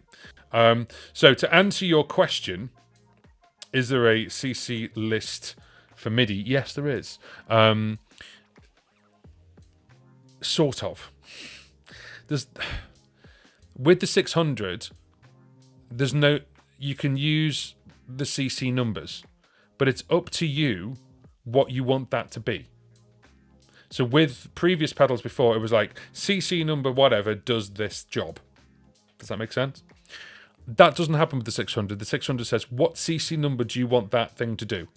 So when you go into things like the assign, you have to use an assign, by the way. But when you go into the assigns, turn the assign on, you have where's it coming from? So that would be your CC number. So pick the CC number you want. So like CC number 30 or CC number 1. And then what is that doing? So then you say, well, that is turning on this effect. That is changing the expression. That is doing something, okay? Then you set that and switch it on. On your MIDI controller, you then go and find that same CC number and then hit the button, hit the fader, whatever, and it will work. Okay, I'm going to be doing a MIDI section all in the RC600 Loop Station course that I am finally making, which will be out in late July. If you do want to obviously get a discount on that course, go to the description box here right now, and there's a link there, and you get 25% off my course whilst I'm making it. As soon as the RC600 course is done and finished and out there, that discount will expire, and it will go.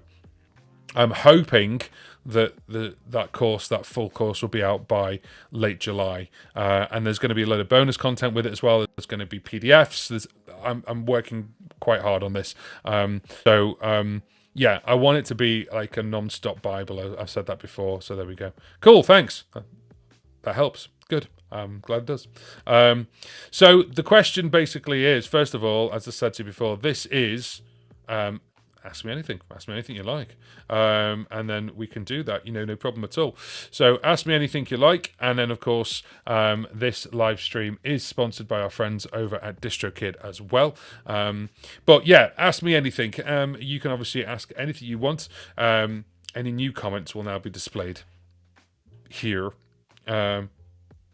stroking the comments because they've just disappeared. Don't know why that's happened. There we go. So you can all comment and just say hello, and what time it is there. So there's some people that's on the same times as me. There's people at 1:45 in the morning. Wow, that's insane. Thank you so much for seeing this. Of course, all my live streams are available on a replay. So if you have missed it, then of course you can go through it later on whilst you're sniffling. If you're sick, if you are sick. All the very best of get well, just get well. So yeah, there we go, guys. What I'm going to do is we are going to finish up with one final thing I just want to talk to you about, and that is the first question I asked.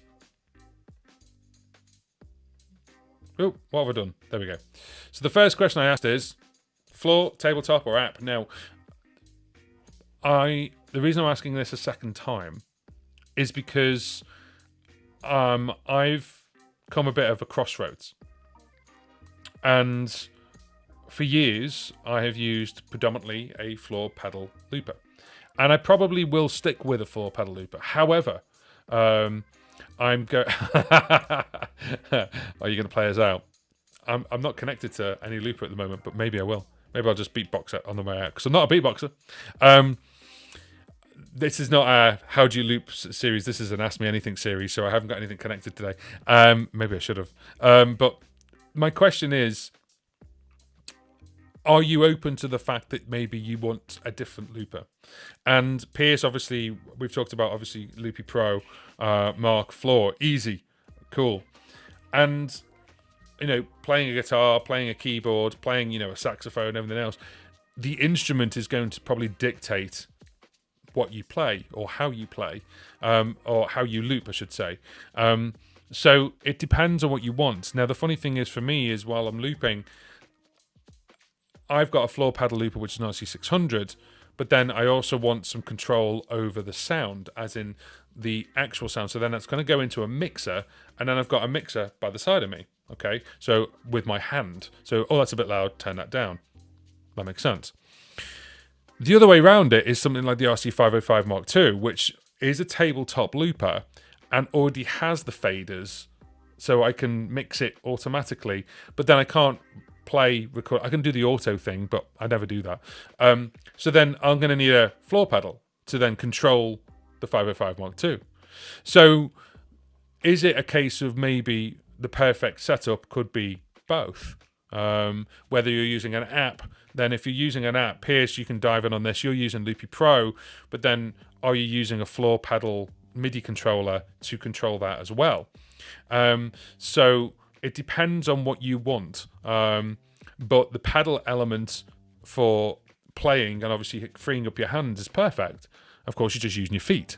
And I know I'm going a bit deep on this, but it's a really, really different idea that actually the controls are all tabletop, app, whatever you want to do, but then you're just using your feet to control a couple of simple things like record, go to the next track, stop, go to the next track, record, stop. It depends what you want to do. So yeah, it's a little bit of a hybrid system. So the 505 Mark II, of course, was designed for the beatbox. It wasn't designed for them, but I suppose it was. It was more the tabletop performer, okay? But the beatboxing community took it by storm, and also singers took it by storm as well. The one that I really, really like and didn't get enough love is the TC Helicon Voice Live Play. Sorry, the TC Helicon Voice Live Touch 2. So the Touch 2 and the Touch 1, the Touch 2 had this like ribbon that you could actually control things with. And it had, I think it was 6 loops. But then as you recorded longer loops, it said, well, I've only got a certain amount of time, so you've only got 4 left, you've only got 3 left, and things like that. Imagine that with like that brain, you could in a really small box, but it was effects and your voice first, then the loops afterwards. But it also had the Switch 3 and the Switch 6, which was just little pedals that you could actually put on the floor and go, that's the loopy bit, and this is the controlling effects bit. So again, that was a hybrid system, and I absolutely loved the way that just clicked onto the mic stand. So it was really compact. There's a photograph of me using it on stage on the O2 Arena, the O2 Academy. O2 Arena, listen to me, I wish. The O2 Academy, and it's literally clicked on, and I'm literally controlling it, and I'm doing this, and it kind of looks cool. Let them go in. Like that, with your head down. It like looks better because you kind of like up with the audience. I don't know. I'm just like, literally, this is what's in my head right now. And I'm literally, you're watching it all pour out live. That's basically what's happening. So, yeah, I mean, obviously, yeah, there you go. So, I mean, the MK2 was definitely developed with a lot of beatbox input. They did. They reached out to lots of the beatboxers and said, right, what more do you want? And I get that. There's also the thing of like inputs and effects. So you can get to the effects on the Mark 1 and the Mark 2 so much quicker than getting on to like the effects on the 300 and the 600. I mean, let's discard the 300 effects, shall we? I mean, some of them are fun, but but the 600 effects obviously on another mode by default. You can obviously change that, but that's what you can't change on the 505. The 505 is pretty static. You can change those two buttons above the the play, record, and the stop. There's a effects button and a track button. I'm just looking at it over there. Effects button and a track button. You can change what they do a little bit like you're changing the buttons of a 600, but you can't really change what the main buttons do. So it's a little bit more restrictive in that way. However, getting to the effects is just boop on, boop on, and that's it. They're just on straight away or off, and you can tap 2 or 3 effects at the same time by just literally using your digits. The other thing as well with the 505 is you've got those dials and those effects dials, the input effect and track effect dials. So if you've got like a low pass filter, you can literally make something like that. Now you could do that with one of them if you know what that is. Expression pedal. You could do that with that, but then you've got to program that in separately before you go to a gig. If you just in the moment and go, right, I want to go and just bring something down, you can do. So it's a bit more live, if that makes sense. It's not as structured, but then it's less customizable. Am I making any sense? Yeah. So it's much easier to press physical buttons or pedals without looking and then gestures on an iPad screen, which is coming from Piers. And Piers, obviously, you're using Loopy Pro. So that's interesting because obviously it's obviously a physical, tangible thing. And I get that. When I use Loopy HD Live, the amount of times I've hit something and be like, oh no, I meant to double tap it to, you can just tap one loop to mute it, can't you? And I've done that before and go, boom. And I was like, oh no, I didn't mean to do that. And like the 2-finger tap to overdub is a clever idea. But when it was on a phone, it was like this live. God knows what that looks like. Anyway, but yeah, it's just the ideas of it. So yeah, I don't know what. Obviously, it depends on what you want to do. It also depends on what music you're doing as well. Mike, I'm all about learning to be comfortable using only the 600 without any of the pedals. I love the simplicity factor, especially for live setting. Yeah. So I had the Headrush looper board. Well, before that, I had the RC300. Sold that. Don't hate me. Bought the Headrush, early adopter of the Headrush version 1 software. The version 2 was much better as it is now. Then I had the TC Helicon Voice Live Play Acoustic. I've always had that for years. And then before that, I had the Voice Live. I had the Touch 2. I was a big TC Helicon fan, and I still am, of their legacy products. The new products, they've not really brought out stuff that talks to me as a pedalboard person. Everyone was waiting for like the Voice Live 4, and they brought the 3 and then the 3 Extreme out, and people were waiting for the Touch 3. Never materialized because that company then got bought by basically Behringer's company, the big conglomerate, and you can just see the website just changed. People who were part of TC Helicon, which was only a small group. It was a small arm of TC Electronics. Some of them disappeared. They're not there anymore. So it just changed, and they're now selling audio interfaces and things like that. They've still got those little vocal effect ones, but there was no one that could have been a perfect looper, which we were all hoping for, if I'm honest. Anyway, with having the TC Helicon, I went from the TC Helicon Voice Live 3 to the Voice Live Play Acoustic because it was just too big. I wasn't using the guitar effects. It wasn't worth having. For me, it's an amazing piece of kit, but there was so much in there and I wasn't utilising all of it. I wanted it mainly for harmonies and a good bass sound. So then I went to the Play Acoustic because it's just a smaller version, and you lose 2 voices. So it could do 4 voices all at once. You could double them to 8. So this does 2. So you can have full choirs with the Voice Live 3. But yeah, going into depending on obviously that, I was using that a lot, and then every other pedal the effects from that would go into a looper. Now these loopers have got their own effects. So going all the way around the houses, back to Mike's comment, I am in the same boat as you, mate. I'm looking at basically trying to get away with just the 600. That's it. Which is terrifying to me. Which is really weird that this one pedal can do all of this. Now, saying that, I've got a expression pedal attached to it. I've got an FS7 attached to it. And I might still attach the Morningstar MC8, but I'm trying not to. I'm trying to get away with programming the pedals how I want them, so I don't have to do that. So then I could just go bump, bump, bump, bump, and just like the next memory has got the settings that I want. But then it's up to me to remember what those settings are. If I change it per memory, I could change it for like very massively, like very, very differently. So yeah, so it depends on obviously what you're doing. So there we go. Ooh, now there's a cling. Launchpad X is way easier to no look. So is that what you're using? Do you use a Launchpad with Loopy Pro?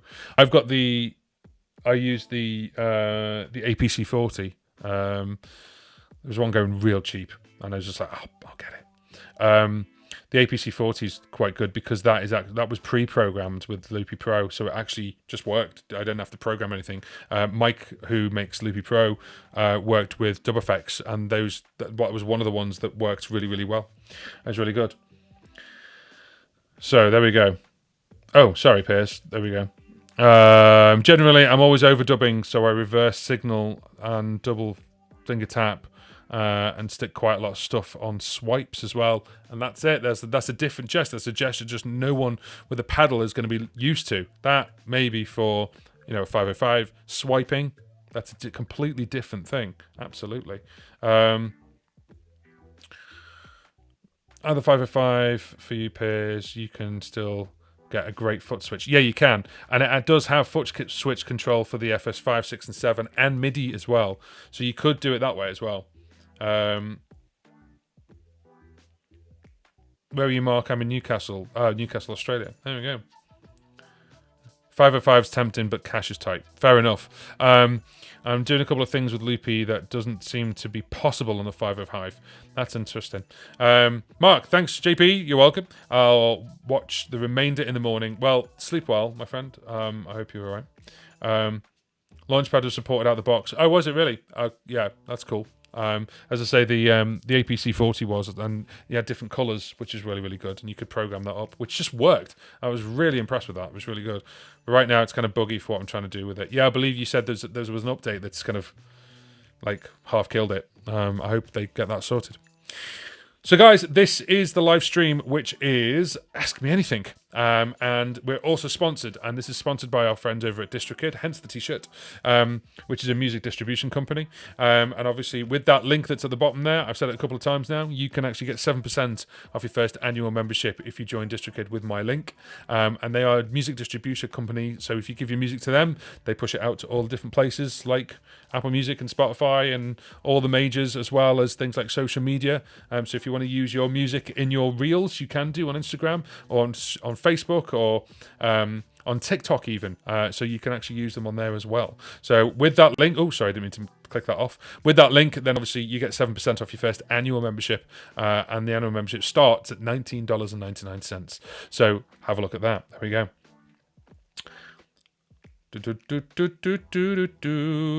Yeah, let's have a look. So I should probably make a custom layout rather than rely on the auto stuff. Is that for Loopy Pro? I started making my own like custom profiles, like layouts and stuff, just to see what I tried to copy DubFX's profile, which was like what he had. So like he had 3 loops and 3 versions. Sorry, had 8 loops and 3 versions of a loop. So if you recorded there to there, it'd be like a single mode. So you can that. So we had drums, like bass, like he did it that way. So I tried to copy that. That was quite interesting. Tristan, dude, Loopy is so deep, which is awesome, but it's a little tough to learn. I need to spend more time with it and figure out exactly what loop lengths work for me at the time. That's a very good point. If you can put it in free mode, Of course, you can just loop away and go, haha. But obviously, if you want it to be bob on, then you can obviously, program them to be, that's 4 loops, that's 2 loops, that's 1 loop, and do it that way. I do have a Loopy Pro overview video where I go into where things are. There are a couple of changes now because, of course, obviously it's been updated. But the basics is there if you want to obviously have a look through that. And that's there. There he is. How are we? Damn, missed it. We'll watch on catch up. Wash hands. That's all right, no worries. You've missed nothing over 2 hours. No, I'm joking. We're talking about obviously which looper and which looper is best for you. Looping setups. So there we go. I'd not say half killed it. Okay, fair enough. One specific structure. Okay. About quantization, which caused much confusion. No. Launchpad layouts. Yeah. Got you.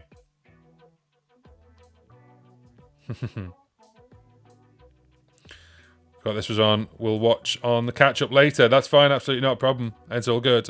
There's some gold actually, which has. There's some gold which is there. Actually, there's some real gold information, which I think you'll like. I'm not going to tell you what it is. You're going to have to watch and find out.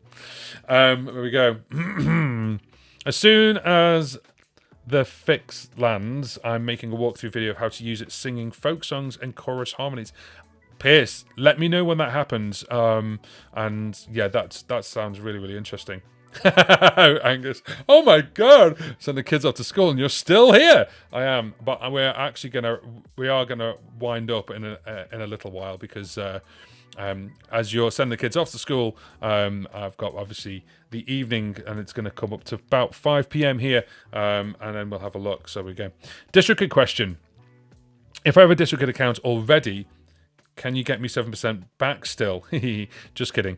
You're a good teacher, my man. You're easy to listen to. Oh, thank you. Maybe it's your amazing accent. I'm a drummer from NY. Wow, drumming. That's interesting. Hang on a minute. Tristan, are you drumming and looping? Are you loop drumming? That's a rare thing, my friend, because I've just noticed you talk about looping and then you're saying you're a drummer. So are you drumming? Well, first of all, answer the question. Are you drumming and looping? That's the first thing. And second of all, if you are, how do you structure that? I'm really interested. We might have to have a conversation. Might have to have a deep conversation. Will do. Cool. Fantastic. The perfect Tuesday evening, 2 hours of JP. Oh, thank you very much. There we go. Oh, you're just talking around with it. Okay, fine. Okay. Do a couple. Okay. The reason I'm asking is because obviously if you are like hitting like a wall of noise straight away from having like, imagine you're like playing the whole kit and you go, cool, what do I do now? And you just, I don't say just, sorry that I don't mean to be derogatory, but like you've got your drum kit, like where do you go from there? Or you just like hitting like one single things and creating a loop with your fingers, or finger drumming as some people call it. So yeah, I thought I'd just ask. I'd just ask. Curious. Cut up loops and mess around with too many iOS apps. Yes, the iOS wormhole that you can go through with our friends Patrick from the GarageBand Guide and also Pete Johns from Studio Live Today. If you watch those two channels as well as mine, those two channels obviously talk about iOS apps quite a lot, and you can then basically never see your family for a year because there's that many to download. There's so many that are free now as well. It's incredible. There are lots of two-drummer bands. Yes, absolutely. So there we go. Guys, what we're going to do is I'm going to actually finish up with this live stream. But I want to just thank everyone who has contributed to this live stream as well for Ask Me Anything. Main reason is I've never gone as far as 2 hours, and boom, 2 hours now, 2 hours and 1 second. And the other thing as well is I've run out of, quintessentially British, I've run out of tea. Couple of things. First of all, obviously, this live stream is sponsored by DistroKid. And the other thing as well, if you are on Facebook, my Facebook page, or if you're on YouTube channel, in the description box below is the link to DistroKid. But there's also the link to my course, which is the RC600 course, which is in pre-production, in development phase at the moment, due to come out at the end of July. But you can buy it now and get 25% off. There's a link there. Have a look. Check it out. Because once that course is built and I've released it properly, then that course will go live, but then the discount will expire. Okay, so if you want to save that, just to put that into context as well, the course will be out for $197. You get 25% off that, which brings it lower than $150. And just to put that into some context, if you book me for personal coaching, which you can do, by the way, on my website, which is johnpaulmusic.co.uk, if you to book me for a 90-minute consultation, it's more expensive than $150. It's $167. And this course is going to be huge. If you've got an RC600 and you want me to guide you through it, then I would advise you buy the course, because you're going to be able to play that back. You've got that me for hours, technically, and there's going to be PDFs. There's going to be all kinds in that course. So go and get yourself that course. And obviously, I'm hoping that it'll be out at the end of July. I'm still going to be doing normal videos and live streams. There may be 1 or 2 weeks where I'm not around, but I will let you know that in due course. Pun intended. And there we go. So it just depends, obviously. But if you are a RC600 user, or you're thinking about going up to the RC600, then obviously I was going to be detangling the two guides and going way beyond the normal guide and the reference guide. I'm going to go way beyond that. So we're going to go from beginner right through to advanced, and show you basically how to become an RC600 Jedi, if if that's your thing. So there we go. So there we go. Hey, YouTubers in the chat, follow each other. That's a good yeah, actually, do you know what, let's end with that. So Piers has actually got a really good thing. I like this as well. So music is not a competition. Music is basically a collective. So don't, there's not one leg up on the other. Go and follow each other. And, obviously just, start following each other, follow each other's live streams. A rising tide lifts all ships, as it were. Guess who started on Twitch? You didn't. Have you got a Twitch channel? Pierce, I'm going to follow you. I'll do that later. Do you know what? Sometimes we all need to switch off from music and do something else, but no good following me unless you're into motocross. I'll follow you. I'll follow you, Ray. Like a good race. It's all good. There we go. Right, on that note, thank you very much, and I am going to end this live stream. No one ever says that, do they? I'm going to end this live stream. But anyway, I say that. And I just want to say thank you very much for following us. Thank you very much for subscribing. And if you haven't already, please subscribe to the channel. And if you like this channel so much, then there is a brand new button on YouTube, which is a heart with a $sign, and it's called a super thanks. It's available on every video on my channel now. And that is just like tipping a busker. So that helps this channel keep going, as opposed to the buy me a coffee thing, which I've also still got. And of course, if you are an RC600 user, have a look at the course before I release it. Go and get yourself a lovely 25% discount. So guys, ladies, gentlemen, thank you very much.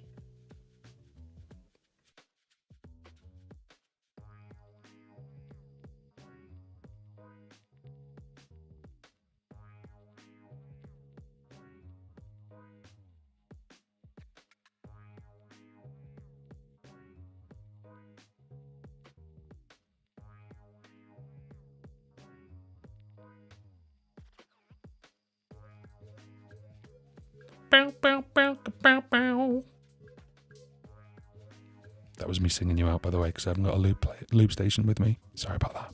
But this is the end of the live stream.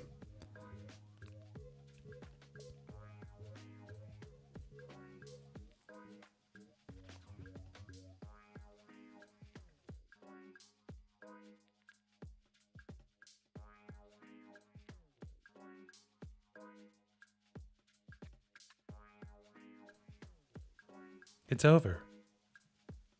What are you still doing here? Go.